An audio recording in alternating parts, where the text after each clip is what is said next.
Mike Rowe has done hundreds of dirty jobs over the years and is gearing up to do even more as the fan favorite TV show is set to return later this year. But until then, he's opening up his vault to revisit his show. Somebody's got to do it. Take a look. Sure. If you can't be friends with Jesus.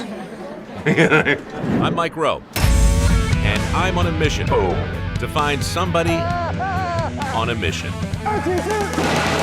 Somebody who's got a passion. On a scale of 1 to 10, how much do you like what you do? 25. There we go. Somebody who's got to do it. Hi, Mike. How you doing? I am, well, I hate to brag, but I'm doing pretty good. Listen, I love to hear when people are doing great, given all that's going on in the world right now. That's good. Yeah. It's encouraging. Well, let's talk about Somebody's Got to Do It. This show first premiered back in 2014. Now it's streaming on Pure Flix. For people who haven't seen it, what's the concept? Well, it came out of Dirty Jobs in a pretty organic way. You know, Dirty Jobs was a nomination on vocations. You know, what do people do for a living? And what about the people who are out of sight and out of mind? It was sort of the granddaddy of essential working shows. And when that finished after 300 episodes, I thought, well, you know, it's not just about vocation, it's also about avocation. What passionate people do to pass the time.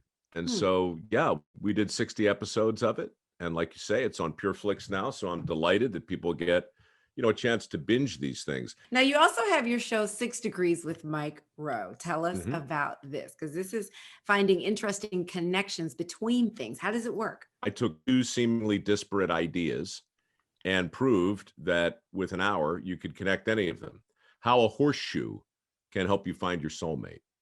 How a mousetrap can cure your hangover. I kind of walk through history explaining as best I can how everything is actually connected. And that was great fun to shoot too. Yeah, so interesting. Okay, we got to talk dirty jobs. You did the road trip last year. The show is coming back full force later this year. What made now the right time to bring it back? Essential work has become headline news. And sometimes the headlines catch up with the themes of a project that you're working on, maybe a show, maybe a book, whatever. Dirty Jobs didn't happen until I was 42. And the true story is my mother called me. I was working for CBS. And she said, Michael, you know, your grandfather is 91. He's not going to be around forever. It'd be great if he turned on the TV one day and saw you doing something that looked like work. And so the next day I took my cameraman and we went into the sewer in San Francisco and assisted a sewer inspector as he was replacing the old bricks in the sewer line. Yeah. And I put it on the air 2 nights later, and people just, well, some of them were disgusted. You know, they were trying to eat their dinner, and there I am crawling through a river of poop. But a lot of people wrote in to say, hey, you should meet my uncle, my brother, my cousin, my sister, my mom, my dad. Wait till you see what they do. And so in it was 2002, I went on a mission to stop being a host and start being a guest and start profiling people, real people who worked out of sight and out of mind. Yeah. And that's how it happened. It was a total accident. And that was 20 years ago. Now I don't know how to stop. Don't stop. Don't do it.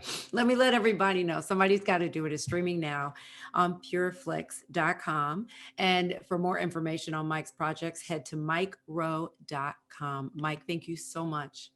Anytime.